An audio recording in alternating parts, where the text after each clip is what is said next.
कानपुर की सीसामऊ सीट से सपा के निवर्तमान विधायक इरफान सोलंकी की जमानत मंजूर। हालांकि हाईकोर्ट ने ट्रायल कोर्ट से मिली सजा पर रोक नहीं लगाई है। कोर्ट के फैसले से कानपुर की सीसामऊ विधानसभा सीट का सस्पेंस हुआ खत्म। कानपुर की सीसामऊ सीट पर भी 20 नवंबर को डाले जाएंगे वोट। जस्टिस राजीव गुप्ता और जस्टिस सुरेंद्र सिंह की डिवीजन बेंच ने सुनाया फैसला। इस मामले में सुनवाई पूरी होने के बाद अदालत ने 8 नवंबर को अपना जजमेंट रिजर्व कर लिया था।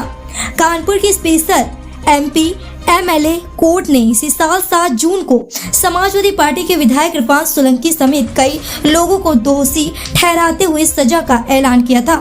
विधायक इरफान सोलंकी और उनके भाई रिजवान सोलंकी को 7 साल की सजा सुनाई गई थी। सोलंकी ब्रदर्स को एक महिला के घर आगजनी करने के मामले में दोषी ठहराकर सजा सुनाई गई थी। 7 साल की सजा होने की वजह से इरफान सोलंकी की विधानसभा की सदस्यता निरस्त हो गई थी। इरफान सोलंकी ने ट्रायल कोर्ट के फैसले को इलाहाबाद हाई कोर्ट में चुनौती दी थी। दोषी करार दिए जाने और सजा के ऐलान के फैसले के खिलाफ हाई कोर्ट में अपील दाखिल की थी।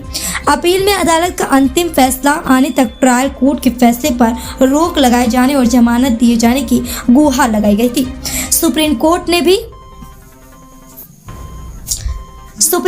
ने भी इस मामले में पिछले महीने इलाहाबाद हाई कोर्ट को 10 दिनों में सुनवाई पूरी कर फैसला सुनाने को कहा था।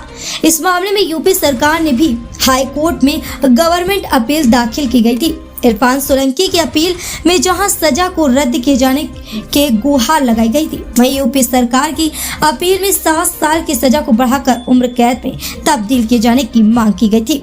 हालांकि सरकार की अपील पर कोर्ट की सजा बढ़ाने का कोई फैसला नहीं दिया है। हालांकि जमानत मिलने के बाद भी इरफान सोलंकी जेल से बाहर नहीं आ सकेगा। जी, क्या पूरा मामला था और आज कोर्ट ने क्या फैसला सुनाया है?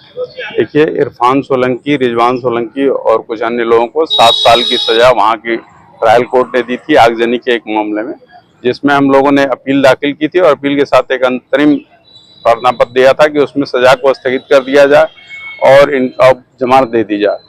ऑनरेबल कोर्ट का फैसला आया, जमानत तो मंजूर कर ली दोनों लोगों की ऑनरेबल कोर्ट ने, लेकिन सजा स्थगित किए जाने की प्रार्थना हमारी स्वीकार नहीं हुई है, जिसकी वजह से उसका प्रभाव ये होगा कि फिलहाल सदस्यता उनकी बहाल नहीं होगी। इसका इम्पैक्ट क्या पड़ेगा चुनाव पर? चुनाव जो चल रहा है वो तो अभी चलेगा जब तक कि सर्वोच्च न्यायालय या किसी अन्य सर्वोच्च न्यायालय के अलावा अन्य कोई विकल्प भी नहीं है। सर्वोच्च न्यायालय से जब तक कोई इसमें हस्तक्षेप नहीं होता है तब तक चुनाव पे कोई असर नहीं पड़ेगा। आप लोगों की तरफ से मुख्य रूप से क्या दलील दी गई थी? हमारी तरफ से मुख्य दलील ये थी कि इस घटना का कोई चश्मदीद साक्षी नहीं है। परिस्थितियों के आधार पे इनमें मुलजिम बनाया गया है और जो भी गवाह आए हैं वो सब कहे हम घटनास्थल पे बाद में पहुंचे हैं, इसलिए ना तो कोई डायरेक्ट एविडेंस है ना कोई इनडायरेक्ट एविडेंस है। मुख्य तर्क ये था। अच्छा, इस मामले में उत्तर प्रदेश सरकार की भी एक अपील दाखिल है, उसमें क्या हुआ? उत्तर प्रदेश की सरकार की जो अपील थी उस पर अभी कोई सुनवाई नहीं हुई है, उसकी सुनवाई बाद में होगी।